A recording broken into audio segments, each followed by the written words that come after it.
My name is Brian. I'm in Chapel Hill, North Carolina, USA. And Frank, what you said about the thirst and the water seeking the thirsty, I felt my own emotion coming up. That understanding that what we're seeking is seeking us goes right into the core of my painful image that I'm all alone in life. I have to do it by myself. I have to make it work. And as you spoke, I could feel it, just another layer of the softening of that. Yeah, there's more softening to do for me. So I was watching my thoughts go by, and I felt some empathy for the guy having them. Whew.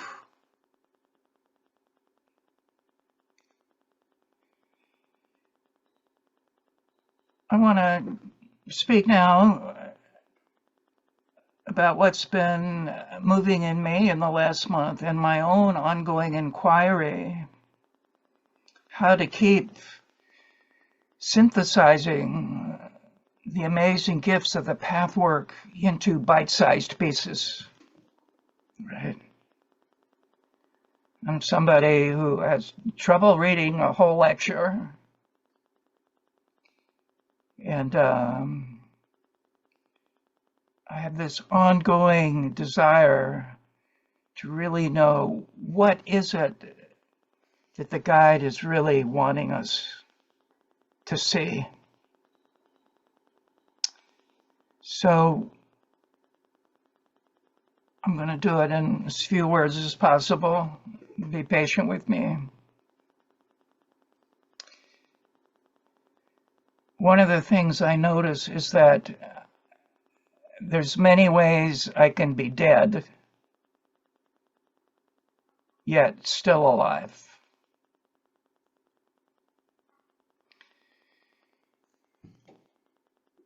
And being alive depends on my knowing that I'm both consciousness itself and a wholly flawed and imperfect human. And what the guide is inviting me to do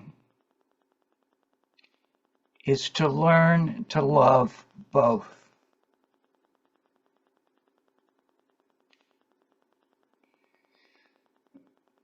The most powerful part of consciousness in humans is the power of our attention. So rather than try to overcome our thoughts, because if we resist, they persist, what the guide is inviting us to do is reclaim thinking from the undirected mind and use it for its real purpose, to call on our inner knowing.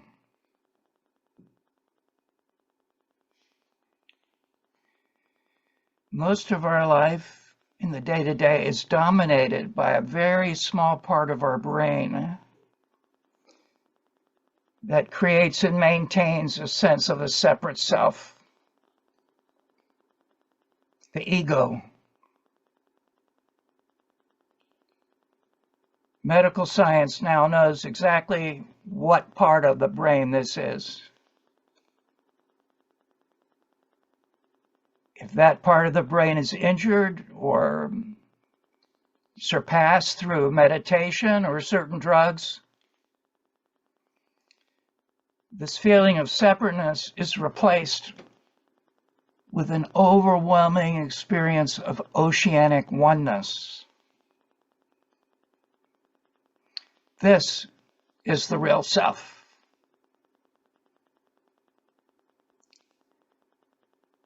And to connect with it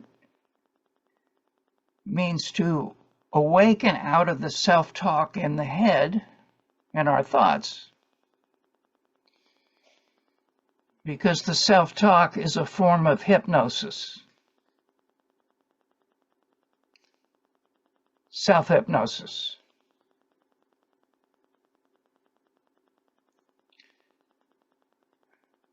Course in Miracles says, it can be but myself I crucify. That really has the energy of how we create our suffering in it.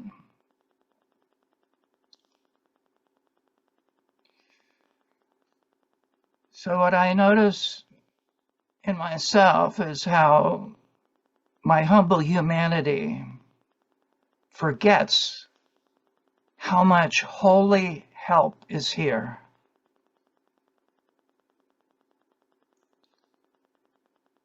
I forget that grace means that all my mistakes now serve a purpose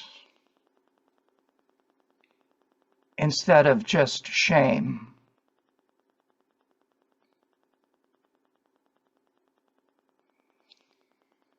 It makes me look at what stands in my way and say that it's actually the way.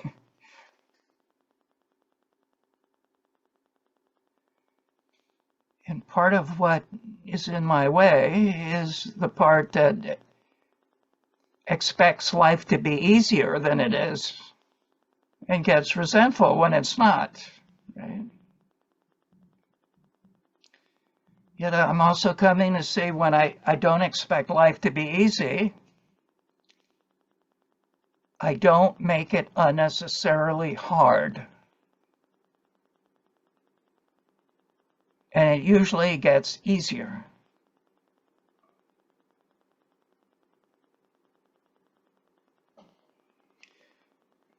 Often we hear, let go of the past.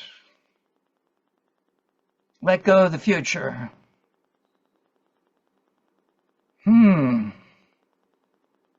That seems nice, yet that doesn't come with the instructions, right?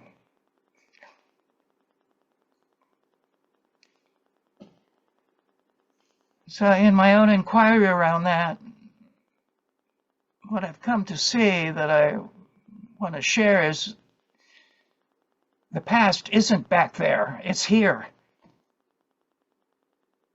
The future isn't out there, it's here. Everything is here and now. All that's lived, living, to be lived is here and now. So my fear of something in the future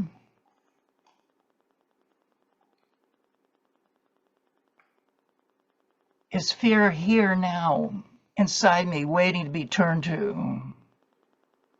It's not about whatever the story is I'm afraid of in the future. It's about something in me here and now. What is that? It needs me.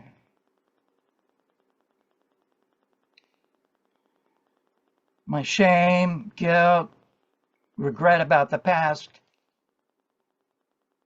it's really not tied to time come and gone.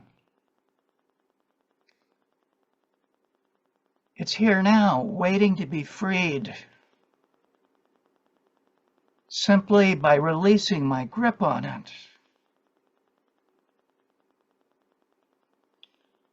So this path helps us uncover what is actually, for each one of us, that which we're holding onto.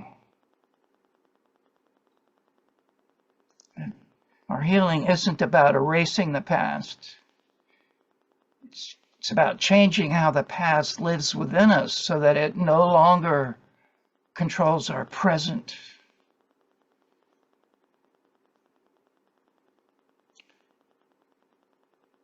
This is how we become free.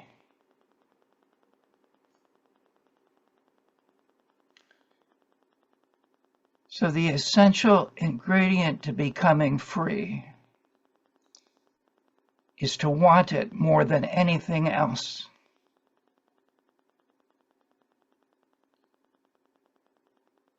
The desire to be free must become first and foremost above all else.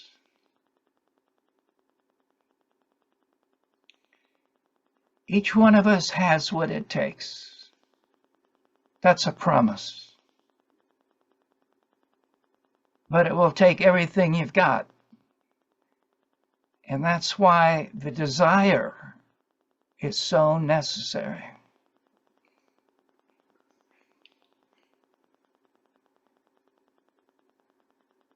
A most common block to freeing the creative power in our longing is a mix of unworthiness and superstition. The unworthiness says what we all know in our own way. And the superstition says, if I want it, I'll be crushed if I don't get it. The guide calls this not wanting to want.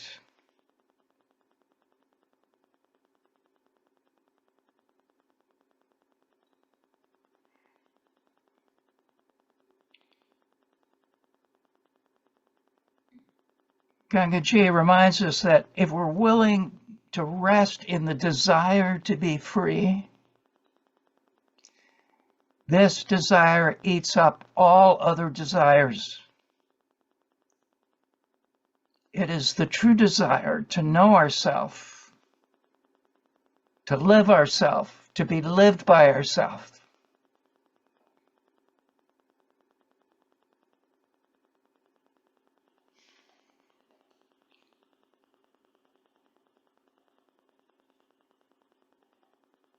Heaven and earth love human courage. When we make a commitment, nature responds to that commitment by helping remove what seemed like impossible obstacles.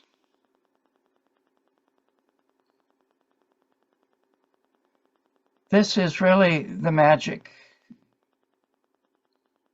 This is what all the teachers and philosophers who really touched that alchemical gold of transformation, this is what they all have been wanting us to see.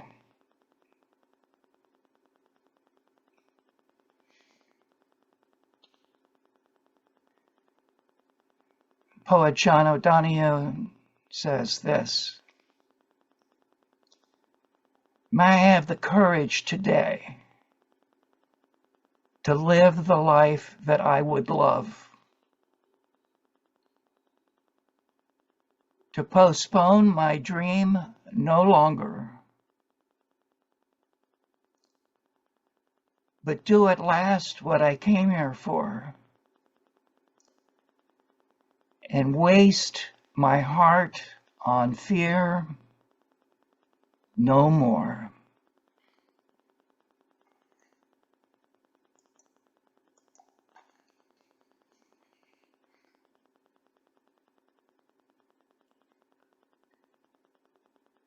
You know, the pathwork is so full of these amazing tools of looking at ourselves and dissolving images and releasing vicious circles. All that is so important. Yet really what that work does is bring us to this place of connecting with our longing, you know, that grace, that unstoppable grace that's in our desire to be free and to experience the pleasure supreme, the bliss the guide talks about in ways that can seem so far off and distant, right? Yet are right here, right now, right underneath this very thinking response that I'm having to something that's going on that's keeping me distracted and preoccupied. And it can be so difficult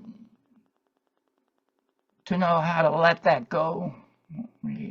Yet what I'm wanting to offer today is, it starts with just wanting to let it go. let yourself really want to let it go. And that's where the grace comes in, right? I want to, but I have no idea how, but I want to.